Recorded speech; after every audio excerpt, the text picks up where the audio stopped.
Hello everybody and welcome to the 2019 Internet's best reactions to the French Grand Prix. Now, where do I begin with this pile of absolute rubbish? It was probably the worst race we've seen in quite some time, and that is saying something for the 2019 season. We are out here outside. It's just a nice kind of muggy day, so we thought we'd come outside, have a little chat about how muggy this race was. Let's get into your reactions. So as we're all F1 fans, we're obviously all getting very excited for the start of the race. We always do, you know, we sit in front of the television and think, maybe this one will be a corker. And it wasn't. It was, whoa, I'm not going to get into it. I'm not going to get angry. But before the race, actually the formation lap, I think it was, we saw Valtteri Bottas having a little vape at Never Miss 00 when seeing smoke coming out of Bottas's car. Now that was probably one of the biggest bits of excitement of the whole Grand Prix, was saying that potentially Bottas was going to get an engine failure, but then we were kind of like, no, please don't get an engine failure, otherwise Hamilton will run off into the distance and win the... Oh wait, he did that anyway. Beginning of the race, lap one, obviously the most excitement in a Grand Prix, and there wasn't actually that much excitement. There was a Sergio Perez, however, going off the track, and this tweet sums up how angry I got when it happened. At DJ Noxo2, Crofty, they're not Force India anymore. They're not Force India anymore. I mean, I'd actually be rich if I got £1 for every time Crofty said Force India as opposed to Racing Point. It's Sport Pace, a Racing Point Formula 1 team. Come on. At MagX47, when it's only lap one and you realise there's another 52 laps of looking at these track lines. Not only was it a dull race for entertainment, but the lines. They are dazzling. They really are. I'm not a fan. I would rather see grass and gravel. Wouldn't everyone? Because it just kind of frustrated me to see so many drivers making mistakes, having a swapper on, just going off the track. I mean, we saw it in the race with Daniel Ricciardo. We'll get onto that a little bit later. But, you know, everyone, you know, could just go off the track and there was absolutely no punishment. And that's not how Formula One should be. It's just, Paul Ricard is not the right track for Formula One in terms of it's just too many medium speeds. It doesn't fit the Formula One cars of today. I'm an angry boy.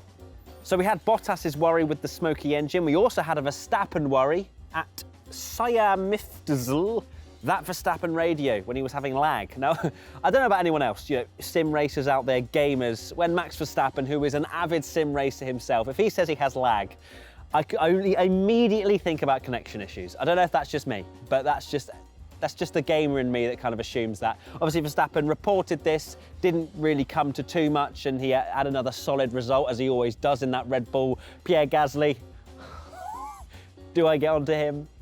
Oh God, he's really bad at the moment, isn't he?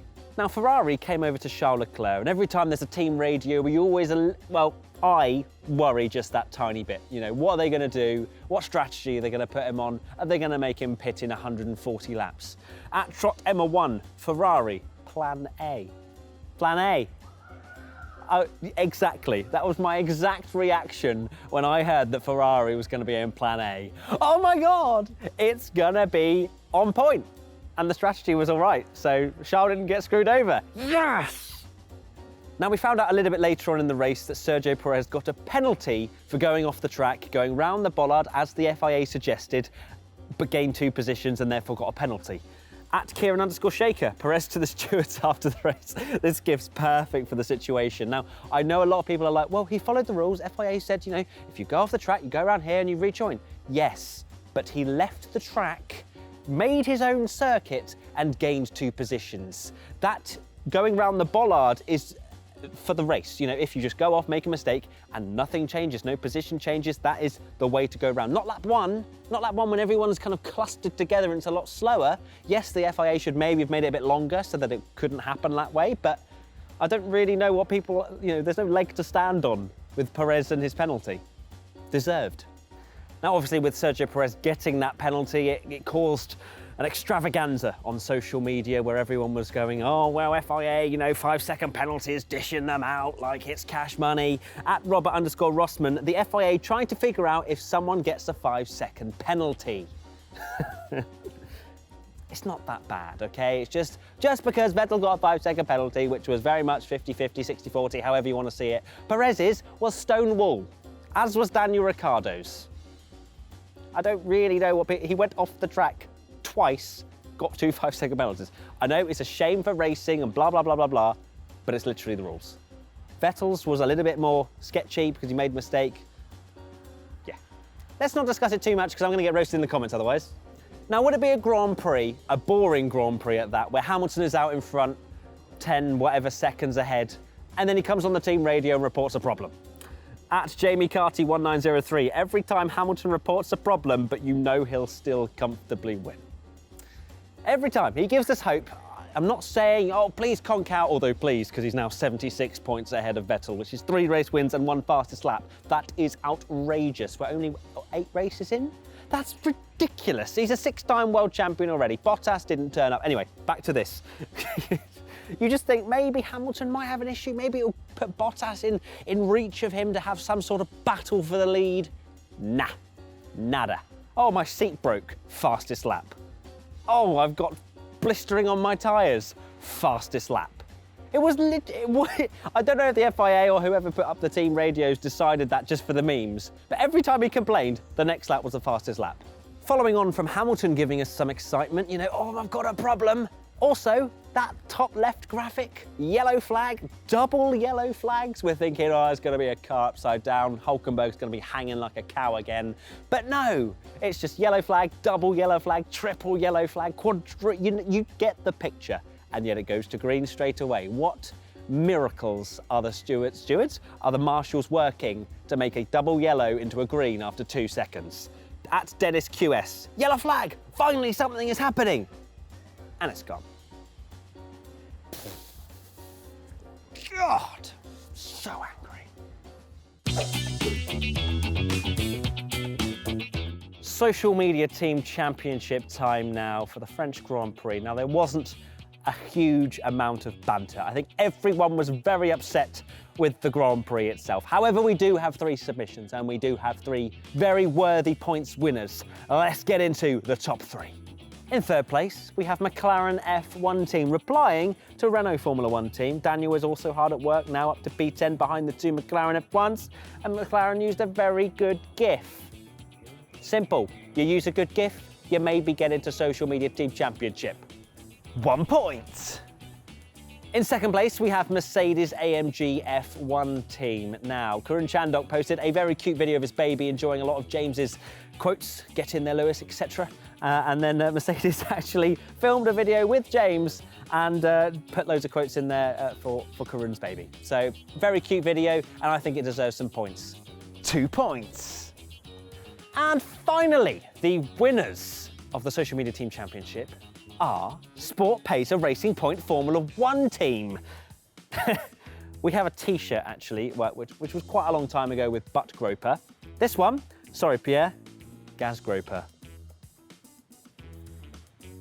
Winner, winner, chicken dinner. Well done Racing Point.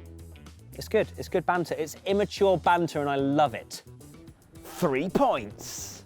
So that's 1 point for McLaren F1 team, 2 points for Mercedes AMG F1, and 3 points for Sport Pacer Racing Point Formula 1 team. At Yusuf Sheeta 13, people praying for a safety car like. It's quite a funny gift to be fair. No safety car. We had a virtual safety car for 2 seconds. What was that? Oh, there's a bollard on the track, and then the marshal had to go and pick it up. I'm not praying for anyone to go and run it over and cause serious damage, but they could have run over it and caused some tiny bit of front wing or something to cause a real safety car to inject some excitement into this race. But no, virtual safety car, oh, it's gone. Although to be fair, that did put Charles on the back of Bottas apparently, according to tyre temperatures going down because of the VSC. About 10 seconds out. Mercedes does struggle with that. That's the only thing they do struggle with.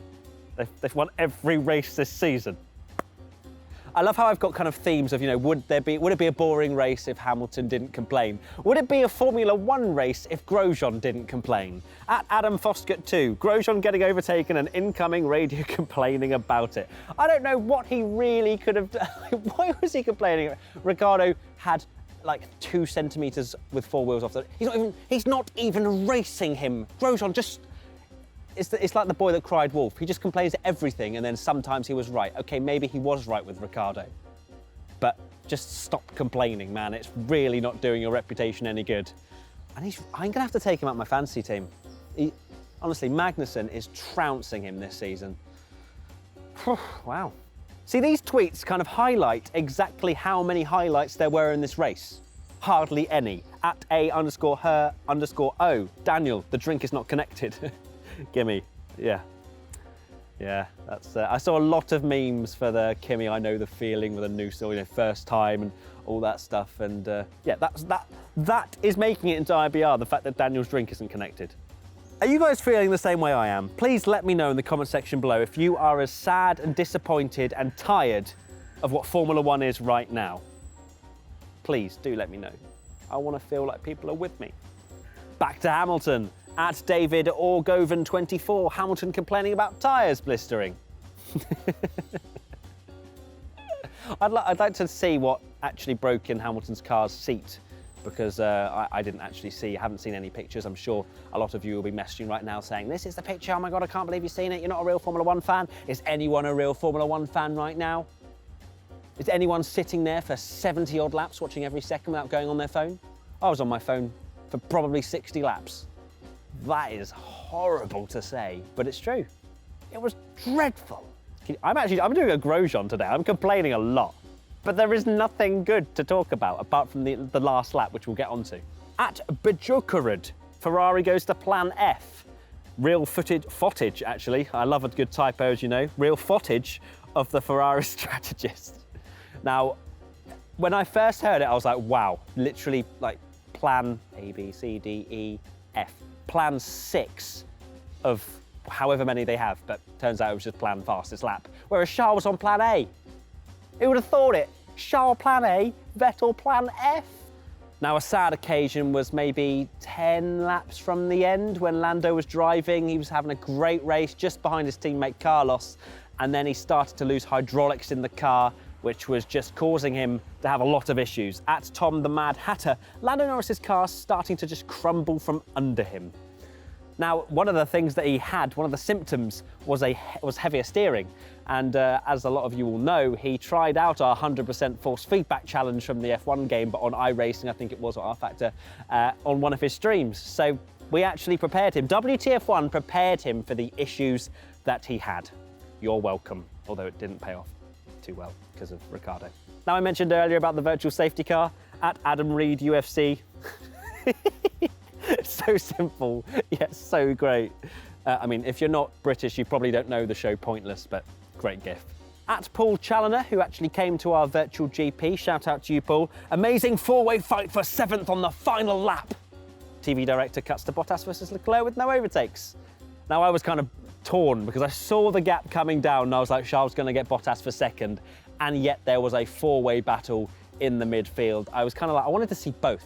Why couldn't we just see both? And then we can see how Crofty's commentating is trying to do 2 battles at once. But we obviously saw the replay afterwards, and my verdict is that Ricciardo definitely deserved the penalty, and that Lando was obviously very, very unlucky, had to go off.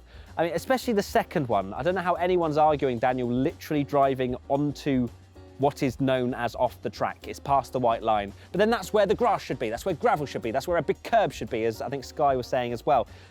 Silly, silly. And in hindsight, I would like to have seen the battle for 7th over Charles. You knew that Charles wasn't really going to get past Valtteri on the last lap. So just stick with the battle for 7th. At Marcellus Harrer 1S, I imagine that's Harris, watching Norris being overtaken. It was sad, wasn't it? It was really sad, especially with Lando at the start of the race. He is just such a meme lord legend. The fact that he sat in his car and then as soon as the beat drops in the music, he's proper bouncing around in his Formula One car. It looked amazing. If you haven't seen it, go and check it out. There's loads of GIFs on Twitter and stuff. But Lando was very sad to see, but he is showing some serious potential, and he's going to be one, as they love to say in commentary, one for the future. Leclerc versus Norris versus Russell, all that good stuff. But yeah, Lando's really performing, and I don't think anyone can really argue that. Oh, actually, before I forget, some people did tweets about the Williams battle, but loads of you used a screenshot of the Formula 1 footage, which we obviously can't use. But shout out to the George Russell trying to go around the outside of Kubica, and also the Kvyat and Albon battle as well. Those were the two that we only really saw, and I think the highest position they were battling for was 15th. So, good times! But it was fun to watch, especially around the outside of a flat corner. That was exciting. And now it's time for Race Rundown with your host, Matthew Gallagher.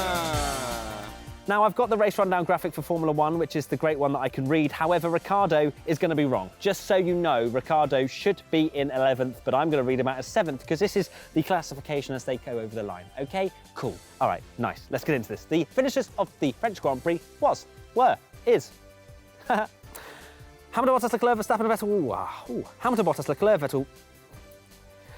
Hamilton, Bottas, Leclerc, Verstappen, Vettel, Sainz, Ricciardo. Hamilton, Bottas, Leclerc, Verstappen, Vettel, Sainz, Ricciardo, Raikkonen, Hülkenberg, Sainz. I already said Sainz. I said Sainz in 6th. He didn't finish twice, did he?